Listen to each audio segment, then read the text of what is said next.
what Iran does next, and whether the Iranian regime feels so frail and ultimately so weak, like an animal trapped in a corner of a room, that it does something that is potentially either stupid or reckless. If American troops were targeted in any way, then Trump would feel that he was being pulled into a war, which would be ironic because, he's the man who always tells us that no wars would happen on his watch. And right now, the world has rarely felt a more dangerous place, right?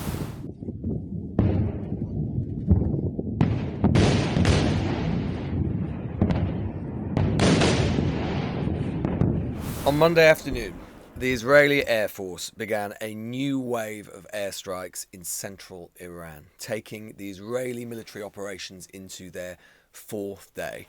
In just 4 days, Israel has managed to achieve complete air superiority over its most implacable enemy and is now dominant militarily across the Middle East.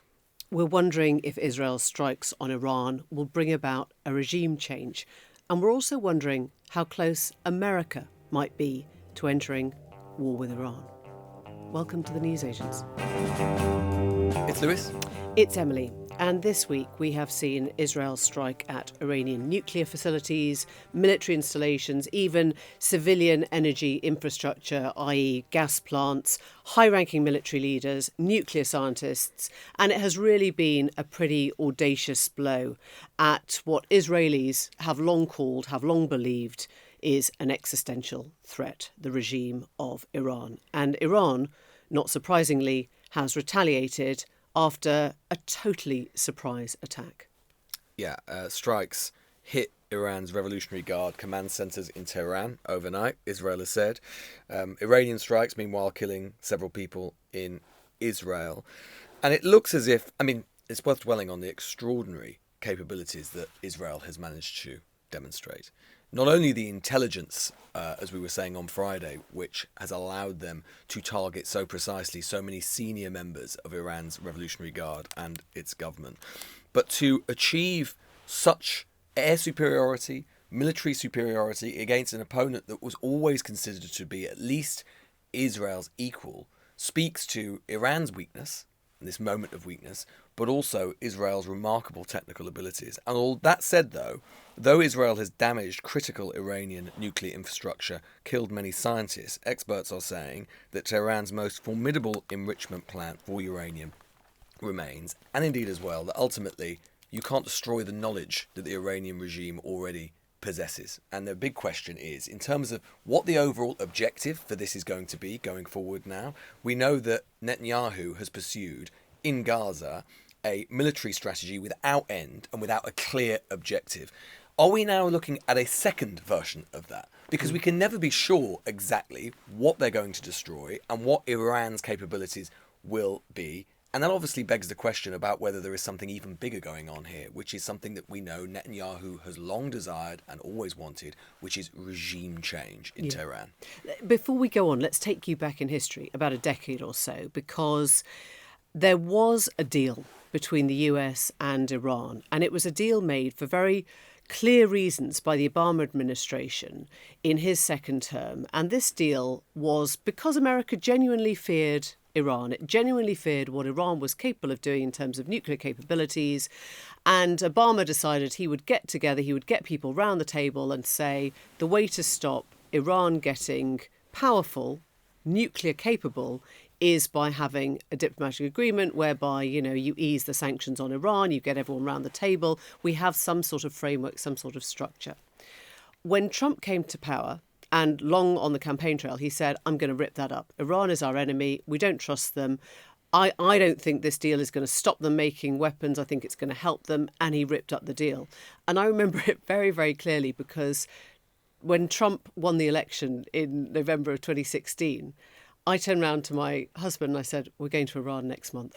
It was his birthday present. I said, I'm going to get the whole family to Iran next month, because if we don't go before Trump comes into power, that will be the end. There will be no chance that we ever get to see these kind of extraordinary places, fantastic places, beautiful, beautiful, sites of Shiraz and Esfahan and all the rest of it. And we literally went to Iran in that December of 2016, because sure enough, one of the first things that Trump did when he came into power in January was he ripped up the deal and he said, we're back on non-speaking terms. We are enemies. For no good reason, really. Well, he would argue that if you don't trust your enemy, you don't even want to sit around the table with them. You just say, we think you're on a path to exactly. But the deal he's been trying to do is basically just a recreation of the JCPOA, which is the deal. This is the irony. So now he looks back and he says, 8 years later, I think, the uranium enrichment program in Iran is getting really, really dangerous, and we've got to stop it in its tracks. Therefore, we've got to bring everyone to the table and have a deal. And Netanyahu has looked across at Trump and said, here's a guy who doesn't really like or trust Iran. And he's looked at his own country and said, saw what happened in Lebanon with Hezbollah. Do you remember, Pagergate, where everyone's pages suddenly exploded? Hezbollah being a sort of proxy army militant group of the Iranian regime. He's looked at Hamas and said, we think we've nearly destroyed Hamas. He's looked at Assad, Bashar al-Assad in Syria and said, Syria's out the way. Maybe this is the next logical step. Maybe Israel's on a roll now, partly because, frankly, the things that would have stopped them, whether it was kind of diplomatic or political factors in the past, Israel's thinking, you know what? We don't care. It's the Millwall chant. Everyone hates us now. We don't care. We might as well go and get the job done. And I think they've seen a sort of bat signal from Trump saying, I'm not for it, but I'm not going to stop you. I'm going to quietly turn a blind eye. I've got my military parade going on Saturday. You do what you want. And Netanyahu has gone in at this point. And the rationale they've given is, it's always been an existential threat. We think they're getting to a place where they're about to make a bomb. Let's just stop them now while we can. And Iran has retaliated. But, Iranian people are in a very interesting place now because a lot of them, as we know, have been struggling against the regime, marching on the streets, fighting for women's rights for years and years. But now they've got this sort of enemy territory coming in and bombing them. How does that make you feel about your country? Well, I think your point, Emily, about Israel acting alone is really interesting because one way, obviously, one question everyone is now asking, and indeed we're thinking about, is are we now on a kind of inexorable path to America getting involved? What's really interesting is this is just the latest example. It's a different way of reading this, which is that this is the latest example of actually American retreat from the region, right? Or America mattering less, in the sense that it would have, I think, been once unthinkable that Israel would have done this without not just American acquiescence, but American involvement in some form. Whereas this is much more tacit. This is the latest example of Israel just doing what it wants to do wherever it wants to do it in the region. If you take a step back as well, you think about the last year. A year ago, Israel still had the threat from Hamas, still had the threat from Hezbollah. They've now basically destroyed Hezbollah in Lebanon. Hamas is still a threat, but is obviously seriously degraded. They've also taken on the Houthis. They've achieved control of Iran's skies in 48 hours, a feat that still eludes Russia in Ukraine after 3.5 years of war there. This is Israel now establishing itself as the preeminent military power in the Middle East. The question then becomes, how do they capitalize on this advantage? Does the Iranian regime fall? And does the US end up inevitably getting involved? I suppose the question about US involvement ultimately comes down to what Iran does next, and whether the Iranian regime feels so frail and ultimately so weak, like an animal trapped in a corner of a room, that it does something that is potentially either stupid or reckless. And that would involve, of course, attacking American military assets or commercial assets in the region. Yeah, and as ever, we are trying to work out where Trump's head is on this one because, it is a mug's game. It is a mug's game, to hear him sort of saying, if we need to, we'll unleash the forces of hell, but also we don't want to get involved in foreign wars, both of which he seems to sort of carry around at the same time. But there has been a certain bit of leaked intel suggesting that it was America who told Netanyahu not to assassinate the supreme leader Khamenei.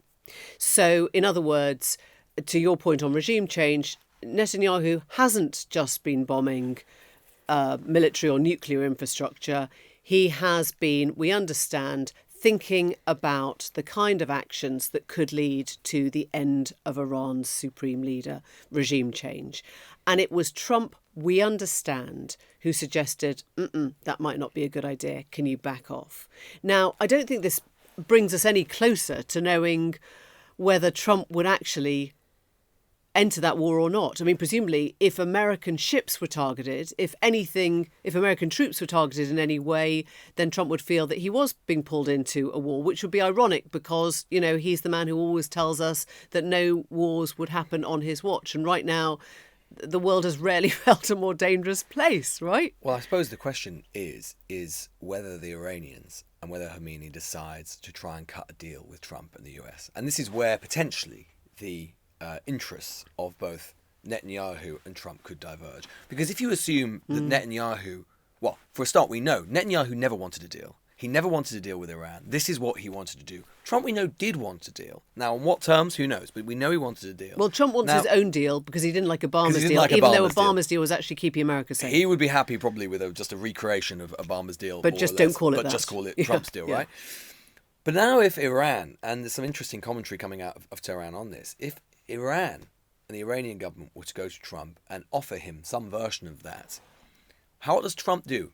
Does Trump say to Netanyahu, this has got to stop now? And if he does Netanyahu listen? So I think Iran's next move, Iran, it seems to me, has got two choices. Either it's got to make some sort of deal with the US to try and get this to stop, or it's got to try and fight on. But as we're seeing at the moment, they're losing. That's not to say that will continue. They may have something else up their sleeve. But Netanyahu has certainly chosen his moment well, in the sense that the Iranian regime is weak. It's weaker than it's been for years. Its proxies in the form of Hezbollah and Hamas are weak, and Houthis as well. And so therefore they're coming at this at a moment of frailty. Yeah, and Netanyahu's poll numbers are terrible. So anything that can create a sort of rallying to the flag for him at home is domestically very useful. And just to put Israel's perspective in all this, Israeli leaders of all stripes have warned about Iran for years. This consensus that Iran is seeking to destroy Israel. There have been former Iranian leaders who have basically said they want to wipe Israel off the face of the map, get rid of it. And so that has lingered, I guess, in every Israeli politician's mind, thinking, well, if, as they call themselves, the only democracy in the Middle East, if they want to preserve their existence as, they would call themselves the only democracy in the Middle East, then do they have to be proactive? Are they fighting for Israel's survival? This is what I think Netanyahu is depending on to sell this to a people who have, frankly, lived through 4 years of trauma, if not more already. But this is why, I suppose, it leads you to the conclusion that Netanyahu may well be gambling on regime change, right? Because, look, in terms of Iran's capabilities, experts say, we should remember, they are subject to international inspection. And international inspectors at the moment say that Iran is not developing weapons. It has obviously been trying to enrich uranium. Nonetheless, they do say that they are a threshold state. If they wanted to convert this uranium into nuclear weaponry, they have the knowledge, and they're probably not so far away from the capability. So then it comes to a question as to what you think their long-term intentions are, and whether or not you can bomb that out of existence. Big assumption. You definitely can't bomb the knowledge out of existence. Yes, you can destroy sites. Yes, you can kill individual scientists. But once a state is on that threshold, unless you bomb them to kingdom come, which is basically impossible, going to be very difficult to do. So all roads in the end lead to some sort of political outcome. Either the regime changes and you get a regime which is much more favourable to you, although that itself is a big gamble, right? Because we don't know. Let's say the Iranian government topples. We don't know what sort of thing is going to replace it with, right? Well, we do know that Iran kind of veers between, hardline and less hardline. Yeah, although, I was reading something today. It was someone who knows Tehran well today saying that, if you were to bet tomorrow on the Iranian government toppling and who would replace it would probably be the army, right? Because most likely in these situations it would be the army. Again, big moment of unpredictability. So either it's a regime change or it's some sort of deal with the current administration and the current government. The question is whether Netanyahu, as I say, wants a deal and what sort of deal he might be willing to accept. Yeah, and one of the questions that we're going to get into with Christiane Amanpour, the CNN anchor and host of The X-Files, is what people in Iran are feeling right now about what's going on and whether they see this as an opportunity or just an absolute horror show. Well, Christiane Amanpour joins us now. She presents The X-Files with Jamie Rubin. She's the chief international anchor for CNN, and she is, of course, of Iranian heritage. Christiane, just trying to get a sense of what people, and obviously, you know, we're talking about different groups of people the whole time, but what Iranians themselves are making of what has happened in the last few nights. Did anyone feel this coming, see this coming? Was this expected at all? It wasn't expected at all. And I've been in touch with family who I have there and with other people who I've been talking to. You know, there's a whole sort of word of mouth going around. I have family still there. It was not expected at all. In fact, that was Israel's element of surprise because nobody expected it, because there was going to be this sixth round of negotiations in Oman. And the Iranian officials were sure, they obviously miscalculated, that nothing would happen until after this round of negotiations. They also felt fairly optimistic, because I've also reported that there would be some kind of deal reached with the United States about their nuclear program. So suffice to say, nobody was warned. The bombing started, and it's not like people had a chance to go to the, shelters. There weren't air raid sirens.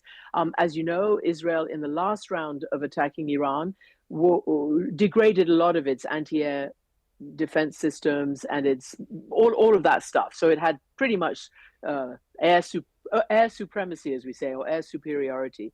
And so that's what's going on. And right now, people are quite scared. There are complicated emotions, but people are scared because they were taken by surprise. The attacks have happened in residential areas. Civilians have been killed and injured. And I can tell you specific instances of that as well. Let's unpack the complicated emotions a bit, because I guess what you're trying to say is there are many people in Iran who would naturally fight back against this regime, who do not like what they're living under at the moment, but don't want to be bombed. Well, that's absolutely for sure. And it's not just me saying it. You've seen the incredible lengthy demonstrations over women, life, freedom after Mahsa Amini was essentially died in custody over a apparently wrong hijab wear. So you've seen over the years the uprisings against the regime. But when it comes to a foreign country bombing, there are two things. A, they're scared. B, they are more about country than their regime.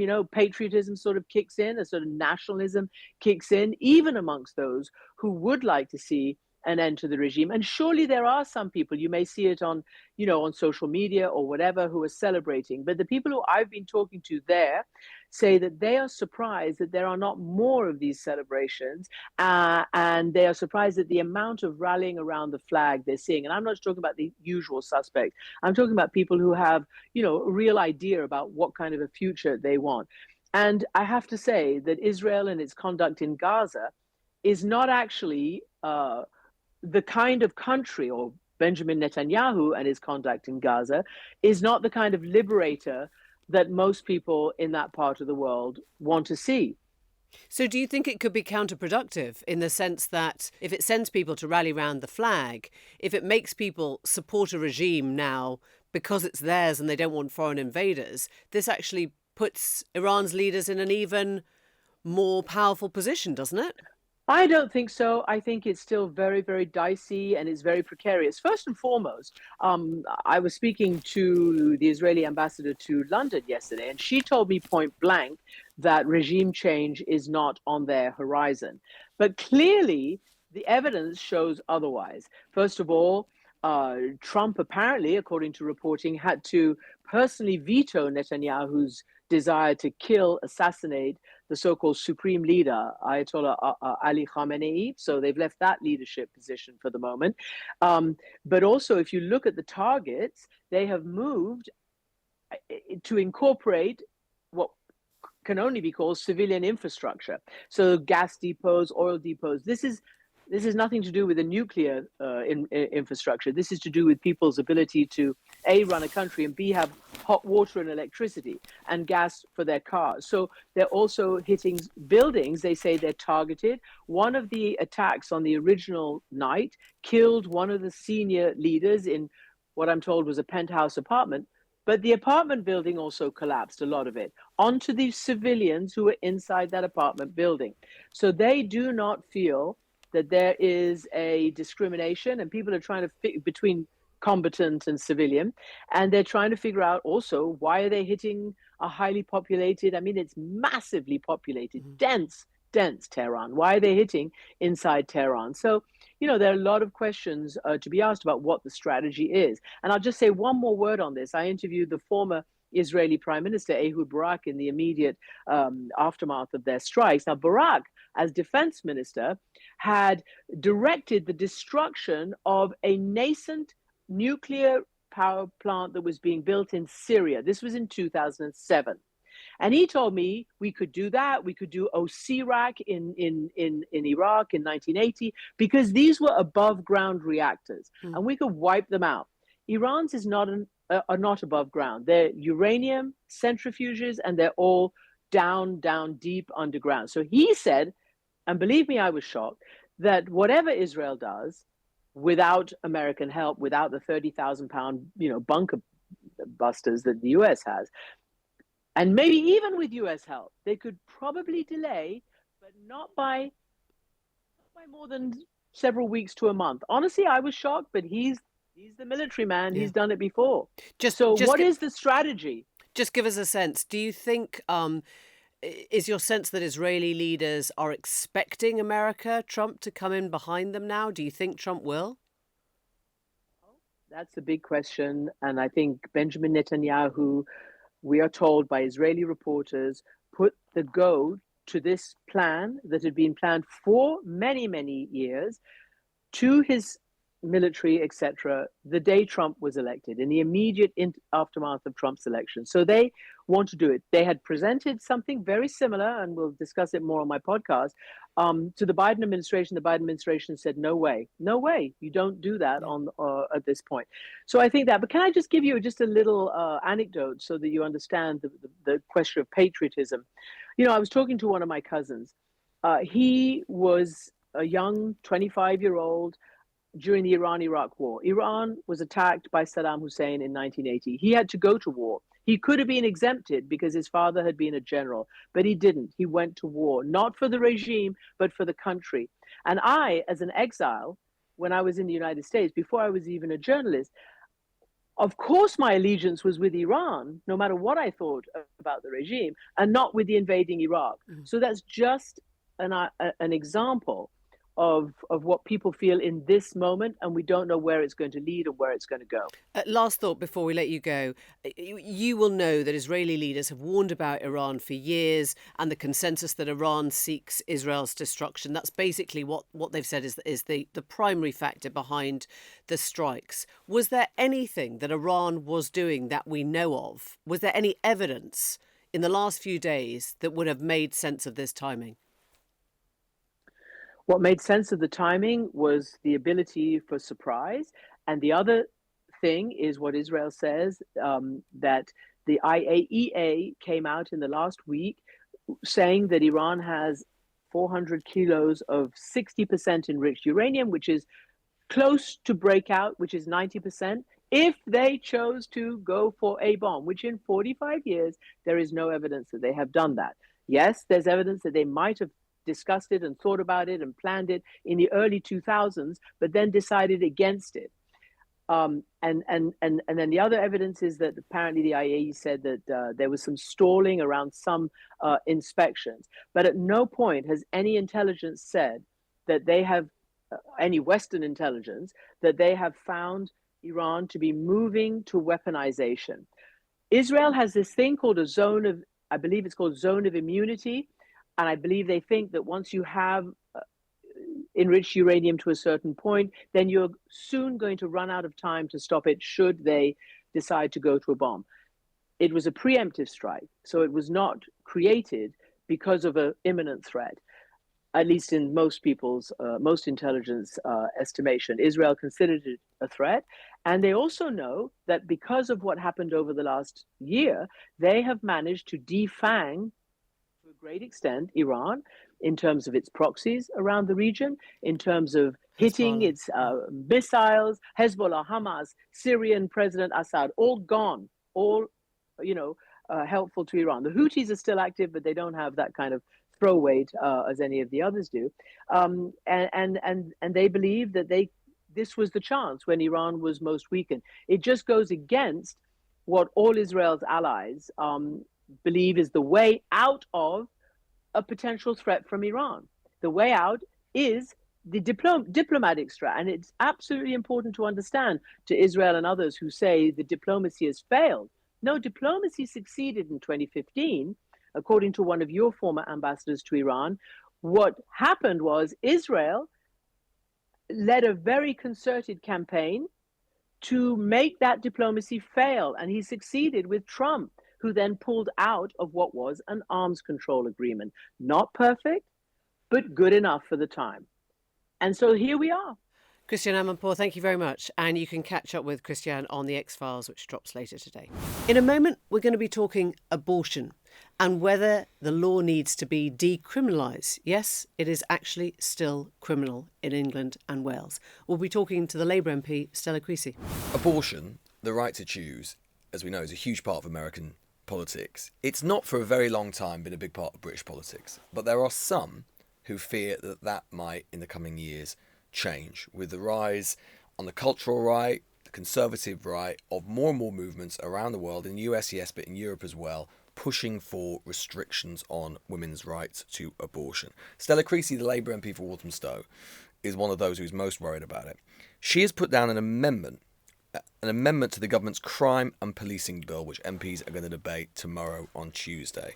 And this bill, this amendment would change the legal framework for abortion in the UK, because there's this really quite weird sort of tension or contradiction with the way the law works on abortion at the moment in Britain, which is actually, contrary to what we might think, technically speaking, abortion is illegal in Britain, unless you meet certain circumstances. It was never, as it has been in other countries, technically been decriminalised. But if you go to your doctor and say, basically, this you think is going to affect your physical or mental health, as a matter of course, they will allow you to have one.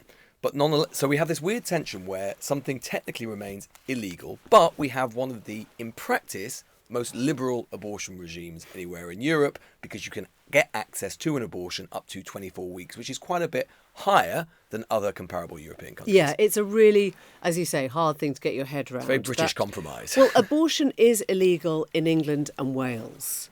Not in Northern Ireland, because abortion was legalised in Northern Ireland very recently, as many of you will remember.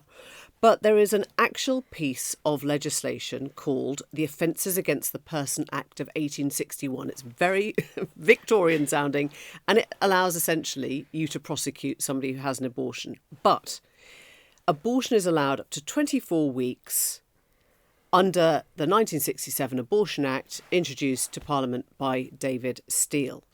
And I think it's really important that we have been, for so long, dealing in this slightly grey space, which is we didn't feel the need to decriminalise it because we all accepted that women in this country had a right to choose up to 24 weeks, which is, one of the more generous sort of gestation periods of any abortion legislation in Europe, certainly.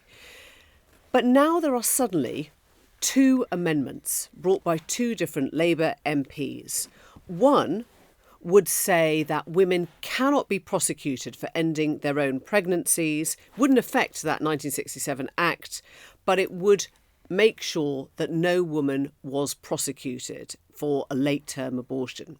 Stella Creasy, who we're going to hear from in a moment, has got another amendment which is even broader, which says not only could you not prosecute the women, you couldn't prosecute any medical practitioner or partner who aided in that abortion. She also wants to make it a human right. In other words, bring it up to the same level of protection as Northern Ireland. And her reasons for wanting to do this now are pretty interesting, because she is not fighting something that is technically happening here now. She is fighting something that she feels is a movement coming from across the United States. Well, joining us now, the Labour MP Stella Creasy, who is bringing one of the bills that could possibly transform the abortion law in this country pretty much overnight. Stella, you and Tonia have each got your own. Tonia and Tanatsi have both got your own abortion bill. Just explain to us what you are trying to do. So currently, right now, abortion isn't actually legal in England and Wales. There are a list of reasons why you are exempted from prosecution. What we've seen over the last couple of years is people testing those exemptions. And as a result, we've seen women who've had late-term miscarriages being under suspicion, being investigated, finding police officers rather than counsellors at their hospital beds.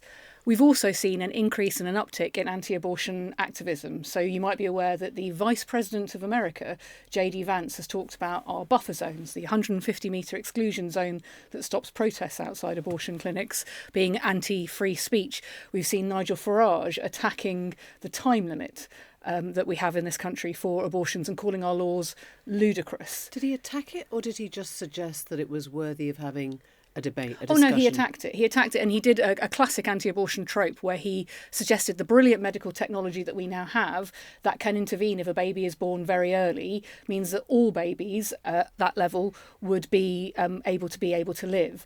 The 3,000 late-term abortions that happen in this country are often the saddest stories you can hear, and they are the reasons why we must fight for abortion access to be presented, because it's the person who gets the 20-week scan and has a fatal fetal abnormality diagnosis. In layman's terms, they are told that, sadly, their baby will not live once it's born.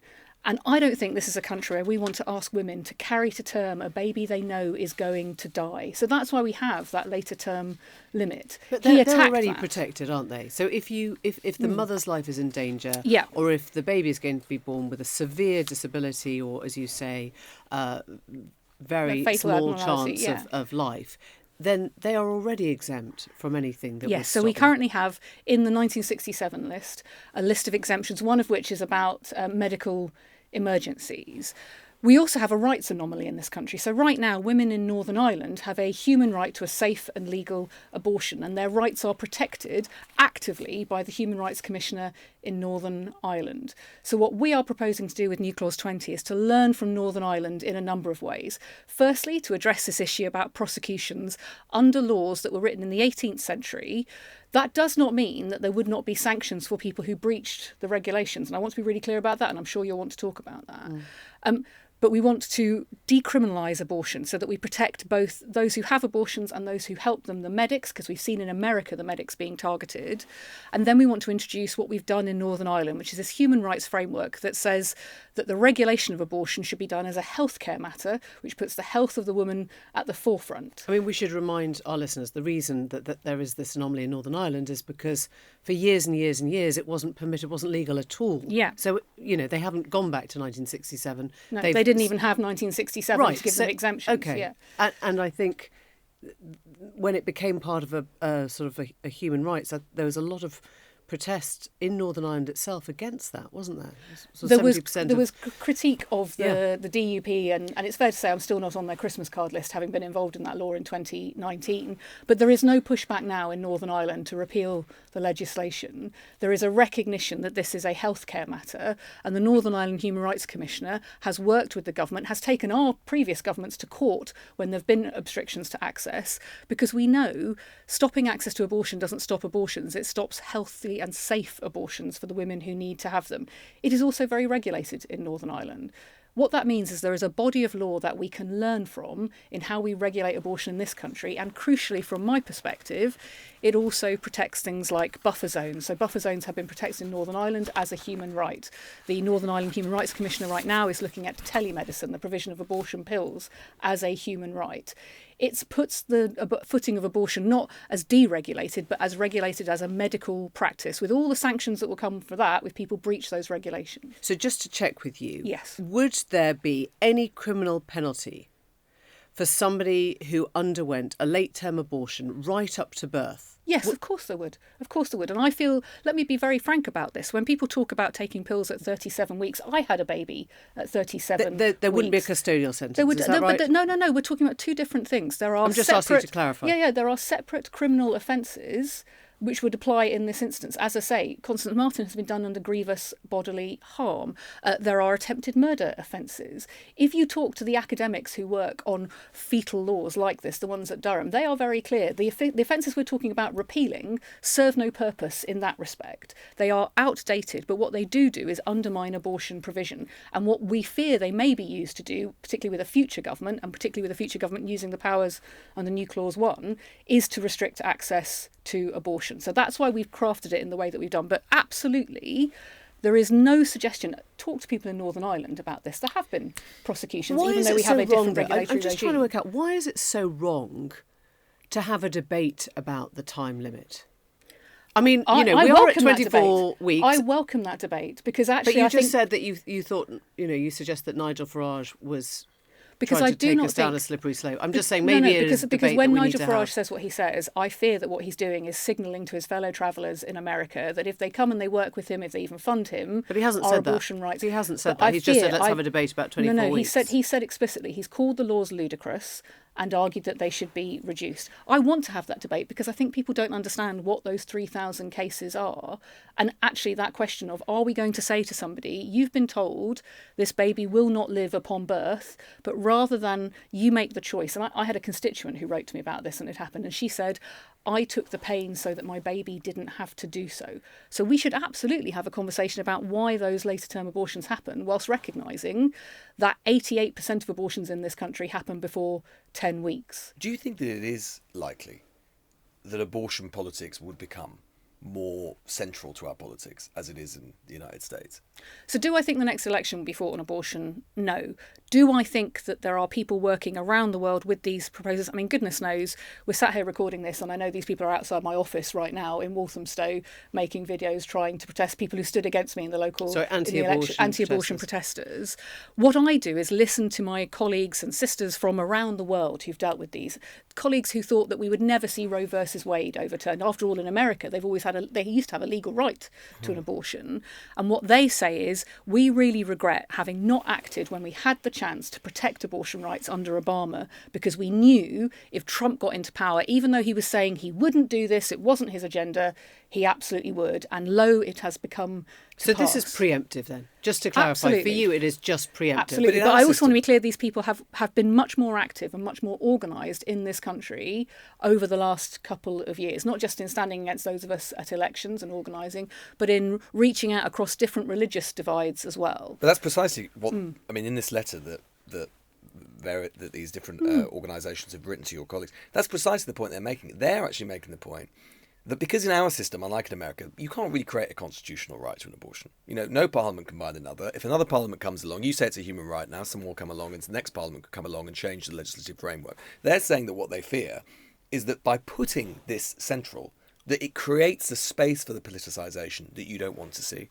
Let me be clear what this also amendment does. It restricts the powers of ministers to write regulations that are not human rights compliant. You're right, we can't bind a future parliament. If we elect a future government that is led by reform, has more people in it who are anti-abortion, of course that would be a democratic conversation to have. But what this legislation would ensure is that every MP, and so every constituent, could lobby their MP accordingly. We don't have that same protection against the politicisation and the use of statutory instrument powers in the other amendment. But you do think, you have in your mind's eye, you are thinking about, hypothetically, if there were a reform government, you think that if that were to happen, they would want to change the framework? Look, I hope the best defence for women's rights across this country is to keep electing Labour governments. I am sanguine enough to know that the Trump playbook is already here in our politics, and I listen to my colleagues from America, I listen to their warnings that if you can take the opportunity to equalise human rights, we're not talking about some novel intervention. We know how this has worked in Northern Ireland. We know how it could apply here in England and Wales. Why would we not put this beyond those kind of games? Why would we not protect buffer zones? Why would we not protect telemedicine? legislation when we know this is the foundation of a modern regulated healthcare rather than criminal matter? We need to be very clear, abortion is always a backbench issue, so there will never be government legislation on it. There will only ever be opportunities through amending legislation or a private member's ballot, which is a bit like winning the golden lottery in Britain's Got Talent. These opportunities are few and far between, but the threat and the risk is increasing. And it's a question for all of us about, do we act now, or is this a moment we're going to remember for all the wrong reasons? Trump came into power. It's just since J.D. Vance started talking with sort of Actually, nationalist no, tendencies. it's since people like Viktor Orban came into power. It's the increasing organisation and collaboration. Agenda 2025, as my American colleagues say, is not going to stay in the US of A. These people, this organisation, the chipping away at a woman's fundamental rights is not accidental. It's also not head-on. They never come to you and say, we oppose abortion. What they come in, they say, is more safeguards, more restrictions, less access. What's wrong with somebody standing outside an abortion clinic? They're just exercising their human rights. These are the arguments that are being made that in practical terms end up restricting access for the 250,000 women who have an abortion. Absolutely, I think we should stop the prosecutions and investigations under these outdated laws because they serve no purpose. But I also want to protect abortion for the 250,000 women who are squarely in the sightline of J.D. Vance and Nigel Farage. And when you put together the things they say about family life and about the role of women and about what they want to see, I think many people would recognise that concern, that this is only going to get to be a louder drumbeat in our politics. So, to distill it, Stella, what you're saying is you think that unless MPs avail themselves of this opportunity, we might look back and say that this was a unique opportunity lost. I'd say the conditions are there because I'm pretty confident that whatever does get a vote tomorrow, and there will only be one vote, will pass. I think there will come a point, I don't think there's any point in regret in politics, but I think it's a point we're going to remember about why, when we're facing these pressures, it's actually important to stand up for what we believe. And if we believe that abortion should be a human right, we should legislate for it. Abortion backsliding, a moment of backsliding on abortion I can rights. see, the pressure that has led to the prosecutions and investigations, we've never been able to bottom out where that's coming from. It's obviously going to move to medics. That's what happened in America. It's what's happening in Poland.